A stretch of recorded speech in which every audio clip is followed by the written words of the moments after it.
प्रेरणास्पद कथा YouTube channel पर मैं धनंजय जैन आप सभी का हार्दिक अभिवादन करता हूँ। दोस्तों, विक्रम और वेताल का एक अनोखा उपक्रम चल रहा है। विक्रम हर पहेली का जवाब अपनी सूझबूझ से वेताल को दे देता है और वेताल यही चाहता है कि राजा विक्रम बोले, मुंह खोले और मैं वापस उसी पेड़ पर जाकर औंधा लटक जाऊं। जितना विलंब हो सके उस योगी के पास जाने के लिए उतना विलंब मैं करूं। और वेताल अपने इस उपक्रम में 99% नहीं 100% सफल हो रहा था। 16 कहानियां वो सुना चुका और जैसे ही वापस विक्रमादित्य ने उस वेताल को अपने कंधे पे लादा और योगी के पास ले जाने के लिए समुद्यत हुए, फिर से एक नई कहानी वेताल सुनाने लगा। वेताल ने कहा, उज्जैनी नगरी के अंदर एक गरीब ब्राह्मण रहता था।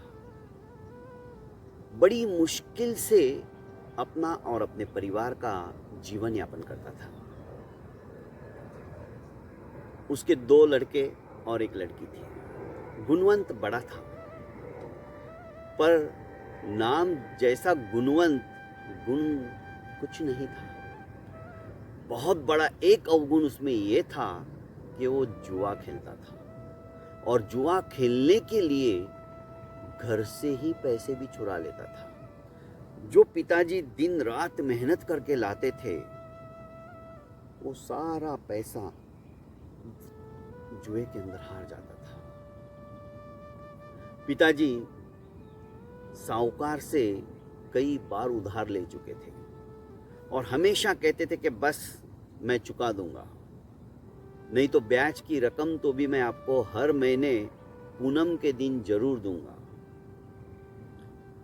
इस बार उन्होंने इकट्ठा किया, ब्याज सहित पैसे चुकाने के लिए बहुत मेहनत की, पर जैसे ही गुणवंत को पता चला कि पिताजी उनके सुख शैया के पास में तकिए के नीचे उन्होंने बहुत सारा पैसा रखा है, जैसे ही मध्याह्न के समय पिताजी की आंख लगी, गुणवंत ने धीरे से पैसों की थैली तकिए के नीचे निकाल ली। थैली निकालकर वो सीधा जुआ घर पहुंच गया। जुए पे खेलने वाले जो उसके दोस्त थे वे भी ऐसे ही थे। उन्होंने कहा, अरे वाह गुणवंत, आ गए, आज तो बड़े खुश हो, बहुत माल लाए दिखते हो, चलो लगा दो दांव पर। गुणवंत ने कहा, नहीं मैं थोड़ा सा ही खेलूंगा, पूरा पैसा मैं नहीं लगाता। अरे लगा दो, जितना ज़्यादा लगाओगे उतना ज़्यादा पाओगे। गुणवंत ने कहा, नहीं मैं थोड़ा थोड़ा करके ही खेलता हूँ। और इस तरह से गुणवंत धीरे धीरे धीरे हारने लगा। इधर सायंकाल को साहूकार के वसूली वाले आ गए। घर का दरवाजा खटखटाया तो ब्राह्मण की पत्नी बोलने लगी, अर्थात गुणवंत की माँ, कि आप रुको, मैं खोलती हूँ। तो ब्राह्मण ने कहा, नहीं भगवान तुम रहने दो, तुम बैठो, मैं खोलता हूँ। ब्राह्मण की पत्नी बोली, मुझे तो लगता है साहूकार के वे आदमी आए होंगे, क्योंकि आज पूनम है ना, और आपने वादा किया था कि आज मैं पैसे चुका दूंगा और आप गए भी नहीं हो अभी तक, आप सो गए। तो कोई बात नहीं, अभी सूर्यास्त कहाँ हुआ है और आने दो, आज तो हमारे पास सब इंतजाम है। मैं दरवाजा खोलता हूँ। और ब्राह्मण देवता ने दरवाजा खोला। अब दोस्तों, दरवाजा खोलते 3-4 संड मुसंड बॉडी से हट्टे कट्टे, हाथों में डंडा लिए 3 वसूली वाले आ गए। उन्होंने कहा, ब्राह्मण आज पूनम है, भूल गया क्या? तूने सेठ से वादा किया था कि आज के दिन सारा पैसा ब्याज से ही चुका दूंगा, आए क्यों नहीं अभी तक? उसने कहा आप अंदर तो आइए। अरे अंदर वंदर छोड़, पहले चल, तुझे बुलाने के लिए भेजा है हमको। यदि नहीं आया है तो मार मार के लेके जाएंगे, और साथ में पैसा भी है तो लेके चल, नहीं तो आज तो तेरी चटनी बनने वाली है। उसने कहा भीतर आओ, सब व्यवस्था हो चुकी है। तो देरी किस बात की है, उठा के लेके चलो, कहाँ है वो पैसा। जैसे ही ब्राह्मण देवता ने तकिया उठाया, वहां पर पैसों की थैली नहीं थी। अचानक हृदय के ऊपर हाथ रखते हुए कहा पैसे कहाँ गए। ब्राह्मणी ने कहा यहीं तो रखे थे आपने। गुणवंत का अंगोछा वहां पर गिरा हुआ था। ब्राह्मण देवता को समझ में आ गया कि गुणवंत पैसों की थैली चुरा कर लेके गया और कहीं ना कहीं जुआ घर में बैठा होगा। अचानक उनके मुंह से निकला गुणवंत चुरा के लेके गया है। अब वो तीनों ने, वसूली वाले जो थे, अब ये कौन सा नया बहाना है भाई तेरा। एक तो उधार ले लेते हो, और जब देने की नौबत आती नहीं, मन में लालच आ जाता है पैसा हड़पने का, तो तुम नए नए बहाने करते हो। अब ये कौन चुरा के लेके गया तुम्हारे यहां से, उठाओ इसको और लेके चलो। तीनों वसूली वालों ने उन्हें उठाया और मारते मारते सेठ के पास लेके गए। सेठ ने भी कहा कि इसके दोनों हाथ बांध दो। दोनों हाथ बांधने के पश्चात ब्राह्मण देवता को चाबुक से पीठ की तरफ मारने लगे। पूरे निशान मरने लगे, लाल हो गई, चाबुक के निशान पूरे उभर के आ रहे थे। ब्राह्मण देवता कराह रहे थे। इस बीच ब्राह्मणी ने अपने सारे जेवर निकाले, जितना सोना जितना चांदी उनके पास इकट्ठा था वो सब निकाला, और भागते भागते सेठ के वहां पर पहुंची और सेठ के हाथों में देते हुए कहा कि ये सब कुछ जो मेरा सुहाग का है आप ले लीजिए, पर इन्हें छोड़ दीजिए। सेठ मुस्कुराया। उसने कहा बिना टेढ़ी किए उंगली घी नहीं निकलता है। अरे जब तुमको ये सब जेवर देने ही थे तो मार क्यों पड़वाई। पर कहते हैं ना, बिना मार के कुछ नहीं होता है। चलो जाओ, लेके जाओ, क्योंकि जितना उधार सेठ ने दिया था उससे 2-3 गुना तो ज्यादा ही था। समस्त जेवर लेके वो आ गई थी। अब घर में कुछ भी नहीं था। ब्राह्मणी अपने ब्राह्मण देवता को घर पे लाई और धीरे धीरे उनको ठंडक पहुँचे ऐसा उपक्रम करने लगी रुमाल से। पर जैसे ही टच होता था शरीर को, अंग कोई भी, तो सिहर उठती थी, कांप उठते थे, चीस निकल जाती थी। इतनी भयंकर मार मारी थी। रात के करीब 12, साढ़े 12, 1 बज गए होंगे। इधर गुणवंत सब कुछ हार कर वापस अपने घर की तरफ आया। पहले तो उसने सोचा कि इस जुए घर में मैं सो जाता हूं, पर जुए घर वालों ने कहा ये धर्मशाला नहीं है, चुपचाप चलो यहां से। अब जाए कहां। आया घर पे। इधर ब्राह्मणी अर्थात उसकी मां ब्राह्मण देवता की सेवा कर रही थी, पीठ के ऊपर मलहम लगा रही थी। गुणवंत आता है, देखता है पिताजी को बुरी तरह से मारा गया है।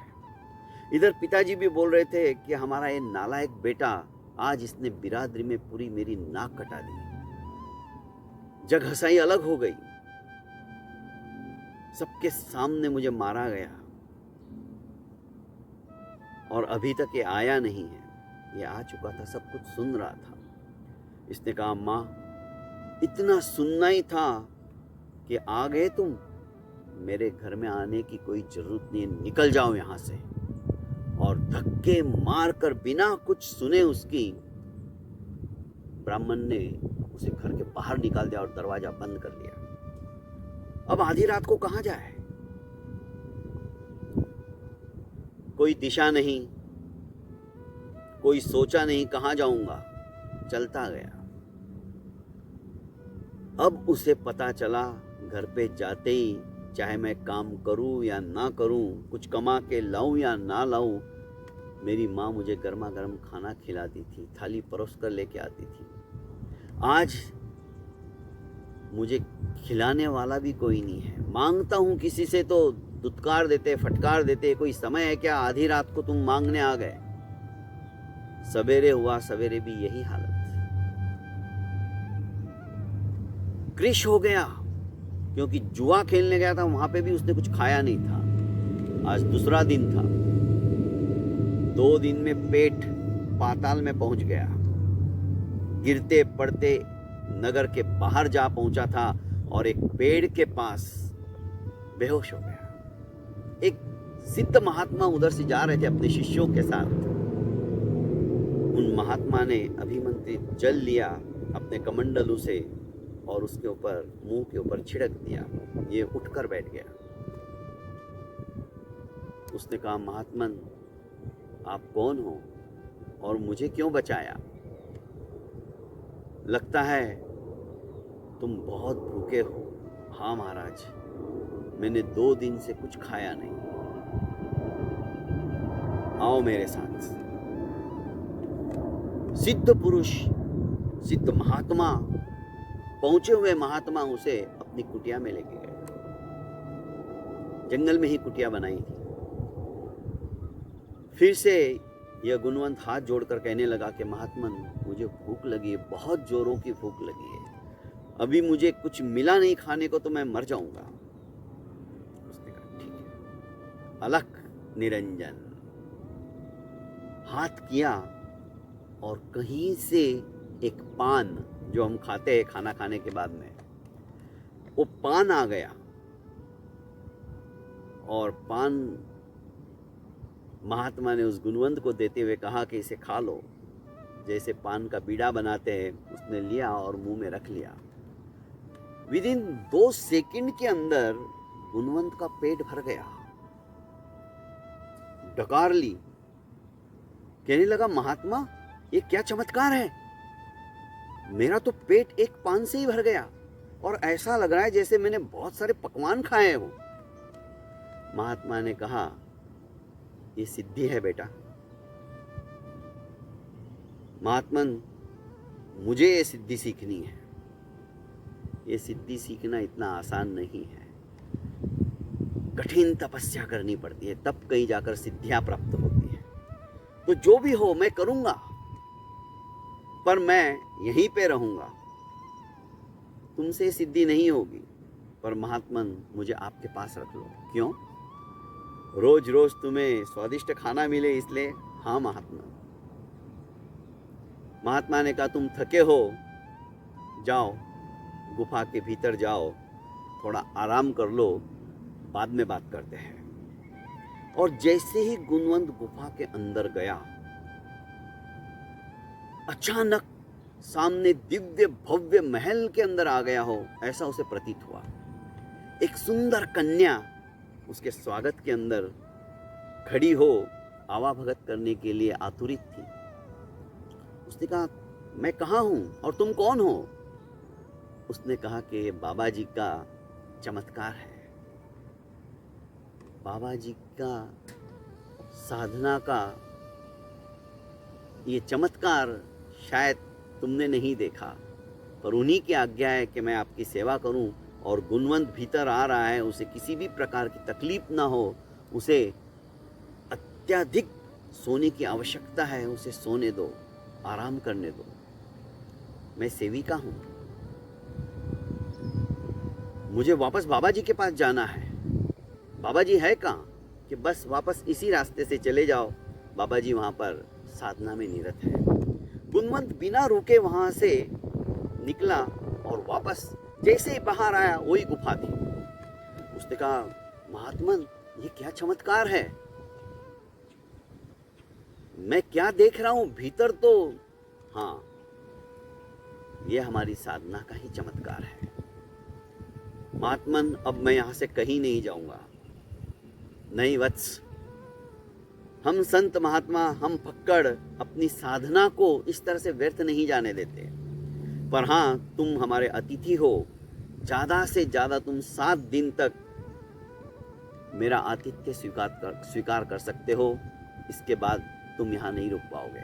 उसने कहा ठीक है, मुझे मंजूर है, तो जाओ, फिर से जाओ और आराम करो। गुणवंत वापस आ गया।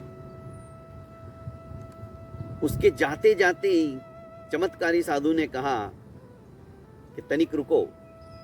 अलग निरंजन।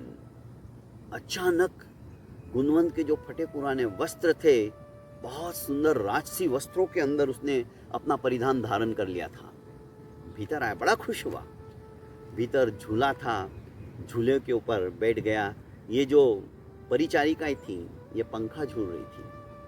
चमत्कार से बाबा के वहाँ पे सुंदर संगीत का वातावरण हो गया। संगीत गाने वाले और बजाने वाले वहाँ पे मौजूद हो गए। रमणीक वातावरण, इंद्र को भी इतना सुख नहीं होगा ऐसा वहाँ का वातावरण हो गया। इतना सुखी महसूस करने लगा। 7 दिन कब व्यतीत हो गए पता ही नहीं चला। इतने में आवाज आई तो सेविका ने कहा कि शायद बाबा आ रहे हैं। ये बिस्तर से उठ गया, हाथ जोड़कर कहने लगा कि महात्मन, 7 दिन व्यतीत हो गए। महात्मा ने कहा, यही याद दिलाने आया हूं, अब तुम्हें जाना होगा, अब तुम यहां नहीं रह सकते। उसके साथ बाहर आए तो गुणवंत कहने लगा, महात्मन मैं नहीं जाना चाहता, मुझे तो ये सिद्धि प्राप्त करनी है। महात्मा ने कहा कि तुम फिर वही बात कर रहे हो। साधना करना इतना आसान नहीं है, तुम्हें बहुत तकलीफ होगी, तुम इसमें सफल नहीं हो पाओगे। महात्मन कुछ भी करना पड़े मैं जी जान लगा दूंगा, पर मुझे ये सिद्धि करनी है। तो ठीक है, इस सिद्धि को प्राप्त करने के लिए 2 चरण से तुम्हें गुजरना होगा। पहले चरण में ध्यान, साधना, समाधि, जप और तप, ये करना पड़ेगा। और एक मंत्र मैं तुम्हें दूंगा, उस मंत्र का उच्चारण करते हुए तुम्हें 1 माह तक 1.25 लक्ष का जाप करना है। उसने कहा ठीक है। रुद्राक्ष की माला दे दी, साधु का वेश धारण कर लिया और जैसा चमत्कारी संत महात्मा ने उन्हें कहा था गुणवंत को, वैसा ही वो करने लगा। कभी पद्मासन से बैठता, कभी सिद्धासन से, तो कभी सुखासन से, और कभी कभी तो एक पैर के ऊपर खड़े रहकर 24-24 घंटे तक मंत्र जाप करता। एक लक्ष्य उसने निर्धारित कर लिया कि बस मुझे साधना के अंदर सफल होना है। देखते ही देखते 1 माह व्यतीत हो गया और वापस आया। चरणों में नतमस्तक होते हुए कहा कि महात्मन, मैंने पहला चरण पूरा कर लिया। महात्मा ने भी कहा कि हाँ, तुम सचमुच में कामयाब हो गए, तुमने पहला चरण पूरा कर लिया, मुझे तुम्हारे ऊपर गर्व है। अब दूसरे चरण की हम तैयारी करते हैं।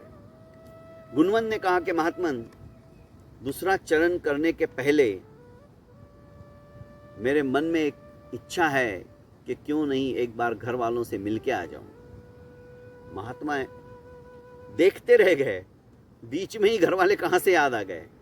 उसने कहा जैसी तुम्हारी इच्छा।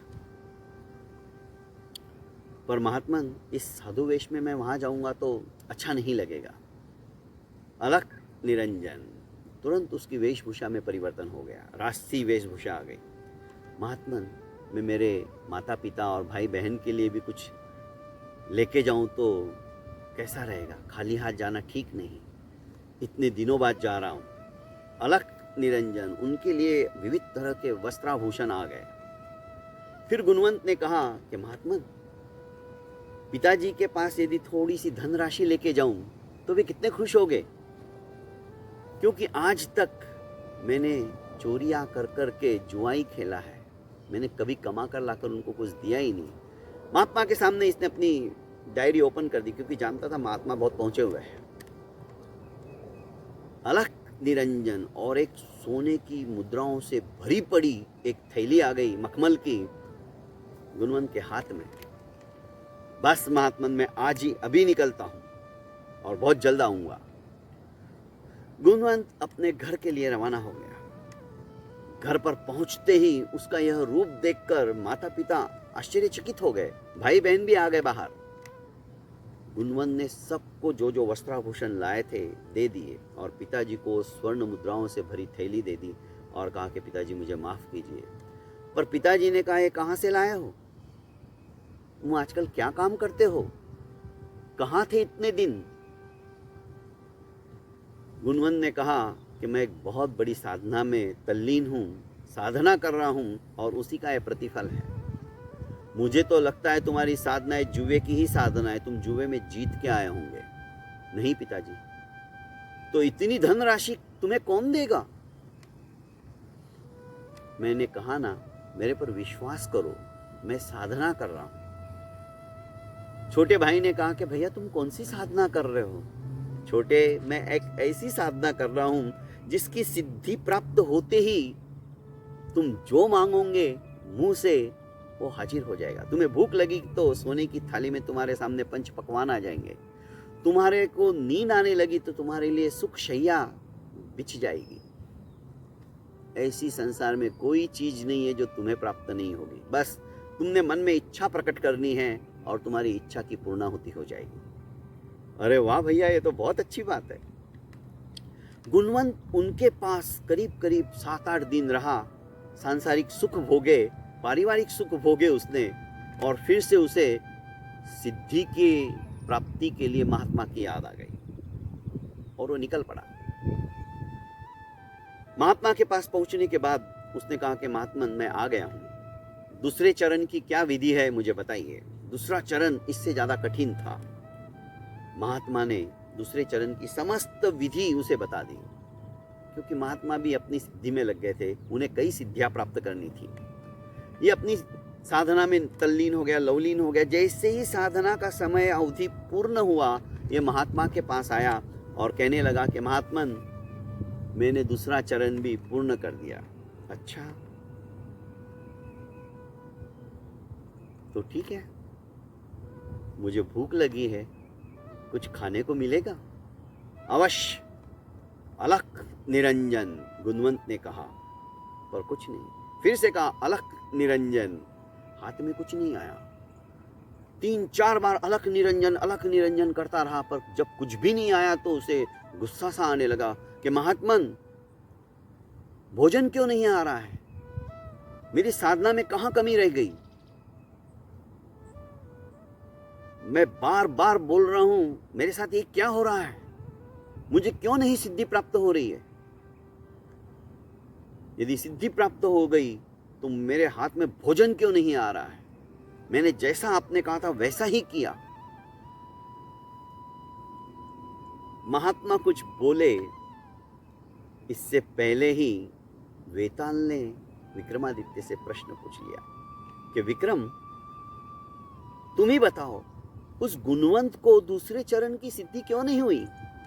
समयावधि दे दी गई थी, मंत्र बता दिए गए थे, जैसे पहले चरण में था वैसे ही दूसरे चरण में था। पर इतना है कि दूसरे चरण में थोड़ी साधना कठिन थी। पहले चरण में तो रात को थोड़ा बहुत सोने का मौका मिलता था, पर दूसरे चरण में तो वो भी नहीं था और इसने सचमुच में वैसा ही किया। एक सेकंड के लिए भी इसने अपनी पलकें झुकाई नहीं, नींद की झपकी नहीं ली। फिर इसे सिद्धि क्यों नहीं प्राप्त हुई? विक्रम ने कहा कि वेताल सुन, किसी भी साधना के अंदर सिद्धि प्राप्त करने के लिए बीच में अवरोध नहीं आना चाहिए। जैसे ही पहला चरण समाप्त हुआ, इसको त्वरित दूसरे चरण की साधना में भी तल्लीन हो जाना चाहिए था। पर इसे अपने परिवार की याद आ गई। अपने परिवार का भरण पोषण कैसे होगा, उनके लिए क्या कर सकता हूं? महात्मा से ही कुछ धनराशि वगैरह वस्त्र आभूषण लेके जाता हूं, फिर बाद में आके दूसरी चरण की साधना करूंगा। साधना के बीच में ये व्यवधान है, ये नहीं होना चाहिए था। जहां पर मोह आ गया, जहां पर आसक्ति आ गई, वहीं पर समझ लो साधना में रुकावट भी आ गई। रही बात सिद्धि की, तो सिद्धि जब तक अपने लक्ष्य की प्राप्ति के लिए हम डूब नहीं जाते हैं, जब तक कि वो लक्ष्य हमें प्राप्त नहीं हो जाता है, जब तक कि साधना में सिद्धि नहीं प्राप्त हो जाती है, तब तक चाहे घर हो, परिवार हो, मोह हो, माया हो, इसके बीच में किसी भी व्यक्ति का आकर्षण भी, चाहे वो मोह का ही क्यों ना हो, ये सिद्धि प्राप्ति में दूरियां बढ़ा देती है। यही कारण है कि उसे सिद्धि प्राप्त नहीं हुई। वाह विक्रम, वाह! सचमुच में जब हम साधना करने के लिए उद्यत होते हैं, तो हमें सिर्फ हमारा लक्ष्य दिखाई देना चाहिए। उस लक्ष्य के बीच में हम सोचे कि लक्ष्य तो दिख गया है, बस साधना तो मेरी सफल होने वाली है, थोड़ा घूम के आता हूँ, फिर बाद में करता हूँ, नहीं चलेगा। साधना की सिद्धि में जब तक कामयाबी नहीं मिलती है, तब तक बीच में कोई भी बात अवरोध का काम करती है। बहुत बहुत धन्यवाद दोस्तों। वेताल खुश हो गया विक्रम के जवाब को सुनकर, पर उसने कहा कि विक्रम, तू नहीं भी बोलता तो मैं तेरे साथ चलने लग जाता, पर तू बोला और ये मैं चला। वापस वेताल उसी जंगल में शमशान के अंदर जो पेड़ था उस पे जाके लटक गया। अब दोस्तों, वेताल फिर से कौन सी कहानी सुनाएगा, ये तो सुनने के पश्चात ही पता चलेगा। इजाज़त चाहता हूँ। मेरे इस प्रेरणास्पद कथा यूट्यूब चैनल को आपने अभी तक लाइक एवं सब्सक्राइब नहीं किया है तो कर लीजिए, और ज़्यादा से ज़्यादा इसे शेयर कीजिए।